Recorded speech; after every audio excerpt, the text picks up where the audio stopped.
Hey guys, welcome back to another episode. We are very excited today to introduce you to Mr. Chris Jury, who is an actor, writer, and director based in England. He is known for his role as Eric Catchpole in the television series Lovejoy and has directed 40-some episodes of the television series EastEnders. Starting all the way at the beginning here, Mr. Jury, can you tell us what initially drew you to the film industry? When I was young, family life was difficult, and television provided a sort of window on another world for me. And television became very, very important to me when I was growing up because of that escape element to it, while madness continued around me, as it were. And so television had always been important. I watched a lot of it. I was, interested in it. And this was at a time, this was the 1960s into the early 70s in England, where television was truly incredible, actually. I would say at that time, we probably had the best television in the world. I mean, the USA, generally speaking, has the best television in the world. But back then in England, we only had two channels, but one of them had no advertising at all, and the other one had much less advertising than American channels at the same time. So, Okay. and the public service broadcasting ethic of the BBC was also passed on to the commercial companies as well. So television was the guy who sort of set up the BBC came up with a phrase, which was that the BBC's job was to entertain, to inform, and to educate. And that public service ethic was very much part of it. It's much less so now. So that was just going on. And then I went to an all-boys school, a state school, but it was an all-boys school. It's called a grammar school in England at the time, and you had to take an exam to get in, but it was a state school, and it was an all-boys school. And somebody told me that there was a youth theatre in my town and that there were lots of girls there. So me and two of my mates went along to this youth theatre in the prospect of meeting girls. And the day we went, just coincidentally, they were casting a show. And so we had no choice. If we wanted to stay, we had to audition for this show, which was Jean-Henri's Antigone. And I got a part in it, rather incredibly. And the part was called First Guard. So, it wasn't even a name part, but it was like the comic relief to the tragedy going on around you. The working class character comes on, bit stupid, Anyway, we did this show.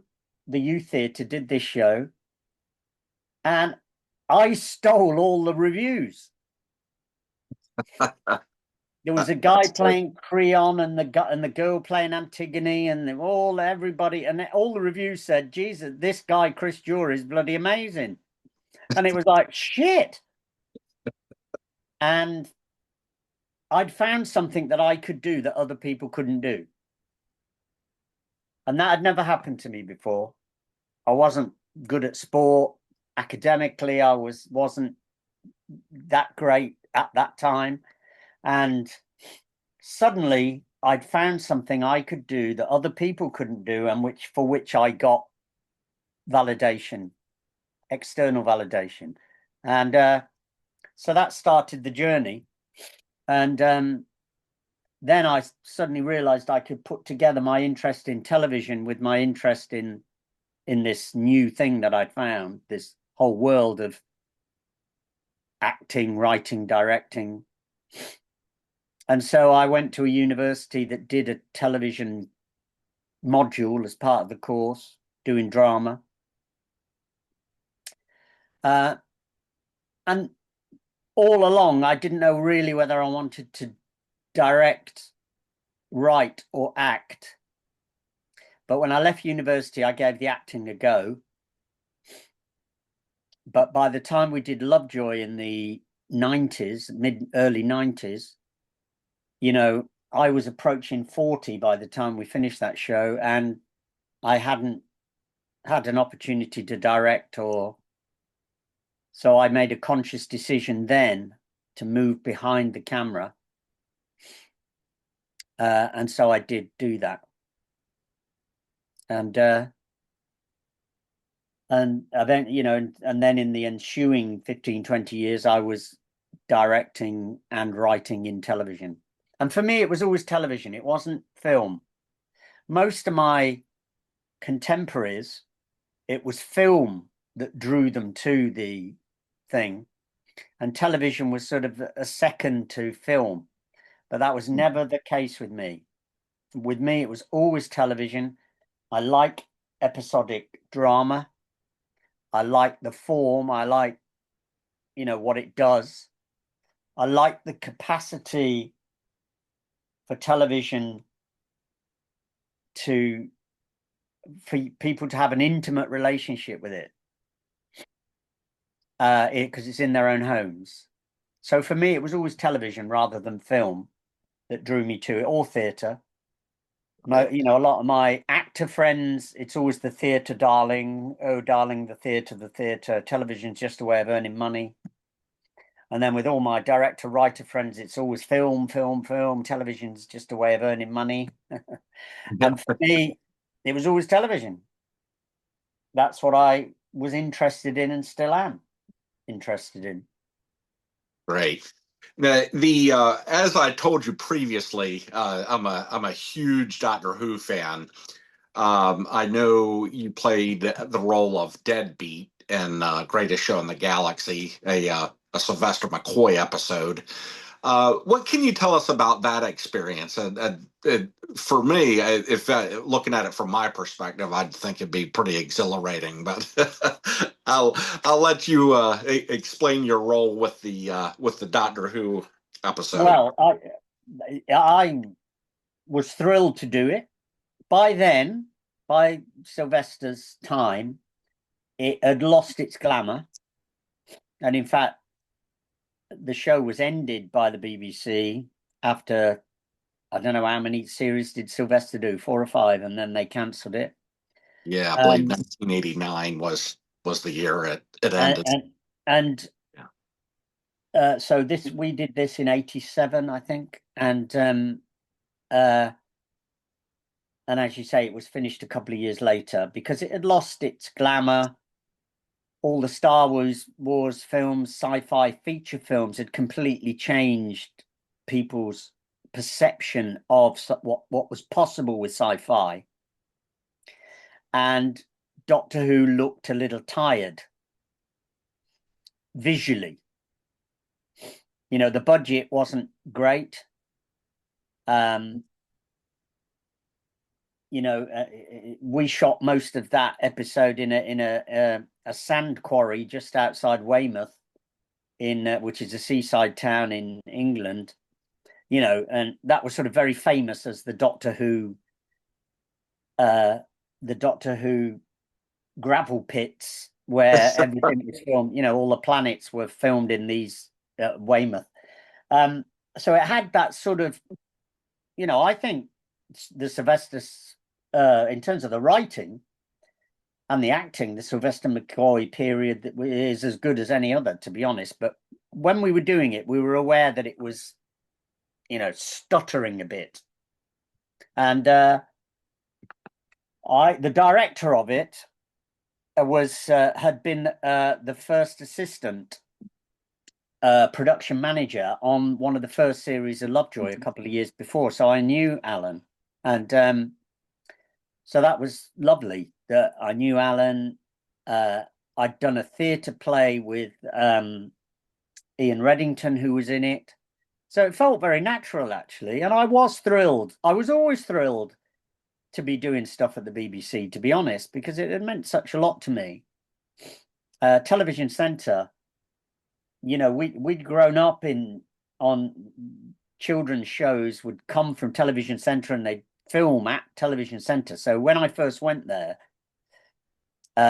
in the early 80s to Television Centre, it was like, wow, this is incredible. You know, it would be like going to, you know, Paramount Studios now or whatever, going as an employee and going through the gates, you know. And so it was extraordinary. And so to be doing Doctor Who, I was very pleased.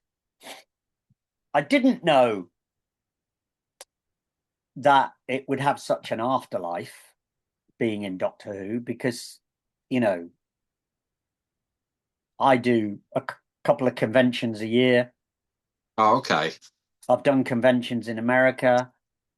You know, it lives on and on.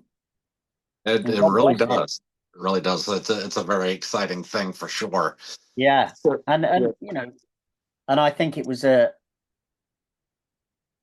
when it first came. I am the generation, by the way, who was a child when it first came out. And there's a joke in the UK about the fact that my generation, people always say they hid behind the sofa, hid behind the couch when Doctor Who was on because it was so terrifying. And I was one of those people, and me and my sister did hide behind the sofa, the couch, because it was just fucking terrible. The Daleks, I mean, you know, it was terrifying. We'd never seen anything like it. Right. And it was in the writing, you know, it was extraordinary. And so yeah, it was something I'm very proud to have been in, you know. That's fantastic. The speaking of currently, the other thing I wanted to bring up, we're a huge fan of nonprofit, and you are in charge of Changing Stories CIC, correct? You actually started that. Yeah. Yeah. Okay. Could you give us a little background with that? A CIC, by the way, is a community interest company. Okay. So it's a halfway house between a company and a charity. Ah. So a CIC can't make profit, but it can pay people to do things. It's a company rather than a charity. Because Okay. in the UK, charity law is very strict and very restricts what you can do. Whereas a CIC gives you a bit more flexibility and you can operate much more like a company would operate. So the basic idea of Changing Stories, I was teaching screenwriting at an Oxford college, and the students had to come up with a non-profit idea as part of their course.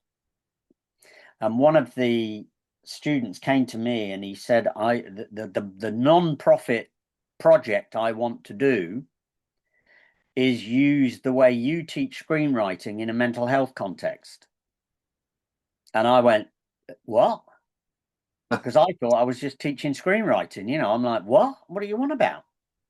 And he said, well, I found the way you teach screenwriting has given me such an insight into my own life and my own mental health that I think it could be very useful elsewhere. So I was very intrigued by this, and we started to look into it. And we then ended up starting this thing called Changing Stories. So the basic idea is simple. The people who come on the program, which is 10 weeks normally, they write a short script, either a film or a play. And the script that they write has to be about a particular aspect of their life that is causing them mental disease. We're not talking about people with schizophrenia or psychotic. We're talking about people with depression or issues in their lives which can be helped by talking therapies. And what we discovered was that it has to be a script, by the way. It can't be a short story. And the reason it can't be a short story is because in fiction, in fiction, we have what is called a reliable narrator. And we have to have a reliable narrator. And I would argue that even unreliable narrators are reliable in the sense that I'm about to say, because if the text on the page says Chris was feeling particularly angry at this moment, as a reader, I have to believe that, because it's the only source of information I have is the text. Whereas in a script, all I have is the relationship between what the character says and what they do. And that's much more like real life. So the danger of using creative writing in a mental health situation is that people use the reliable narrator as a way of imposing their problematic ways of thinking on the story, i.e. reinforcing what they think. Whereas by writing a script, they have to present it as if it was to an audience. And what that does is it gives people the opportunity, the capacity to step away from the situation. Because by its nature, writing a script about it, you have to sort of view it from the outside. Because all you've got is what the character says, the way they say it, and what they do. And it turned out to be an extraordinarily powerful way of allowing people to see the real nature of their situation. So the example I always give was a woman came on the very first course, and I said, what's the issue you want to deal with? And she said, I want to deal with the issue that I feel like a terrible mother, that I'm letting down my children. And this is causing me great distress and has been for 20 years, 15, 20 years. So we go, right. So we start doing the course and we have a coffee break. And the woman goes outside, and my partner in this, Steve, went out, found her, and she was crying. And he said, are you okay? What's the matter? And she said, I've had 35 text messages from my sons demanding my attention. And we said, oh my God. And it turned out that these sons of hers were in their mid-20s, but were very autistic. So Steve came and told me this. So when we went back into the session, I said to her, right, well, if you don't mind me using this as an example, I said, if you were to write what has just happened to us as a scene in a short film, just the sequence of events that has happened, I said, could any member of the audience reasonably gain the impression that you're the problem? The problem is you've got two very, very demanding sons and you're doing your best to do it. They're constantly saying you're not doing enough, but that's their problem, not yours, actually.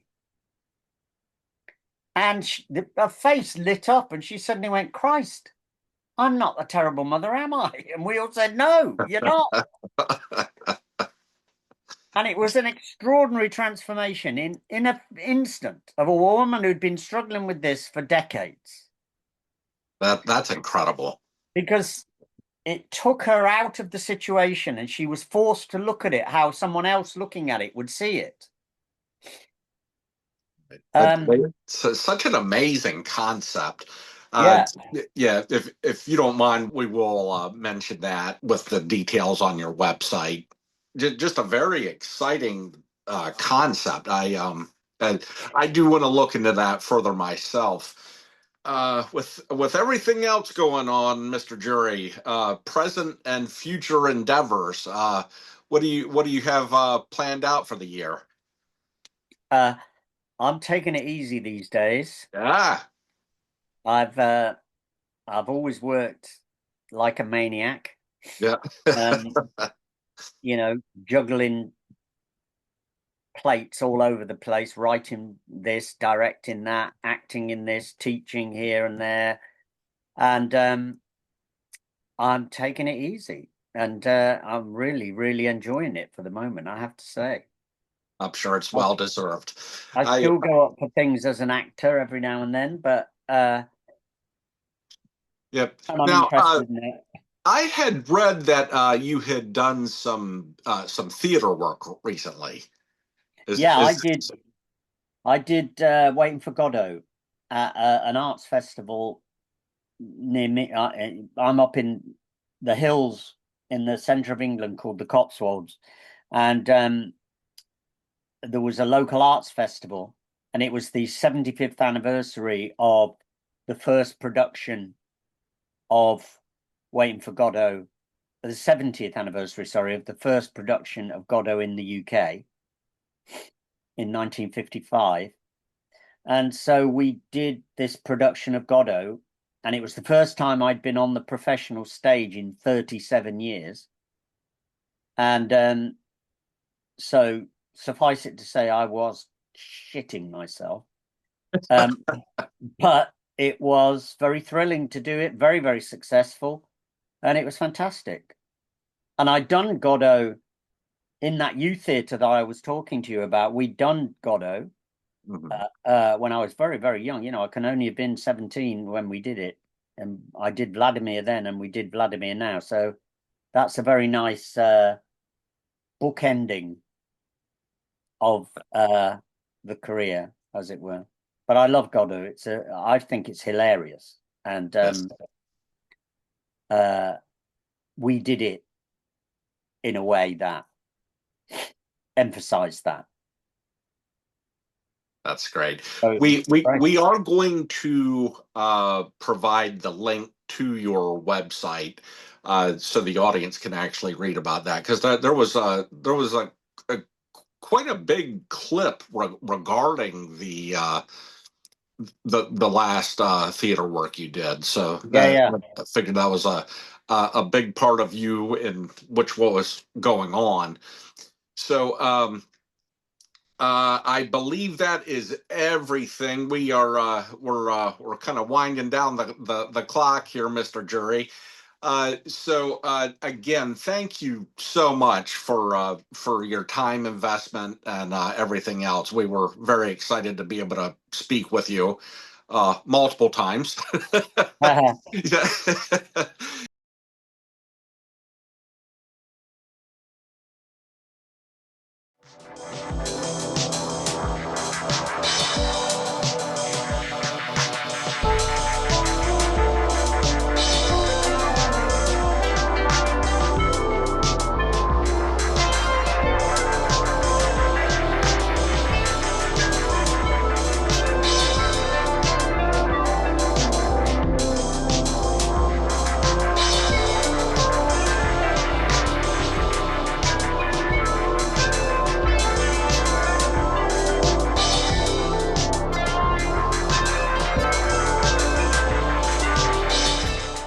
Hey man, when you gonna shave that mess off?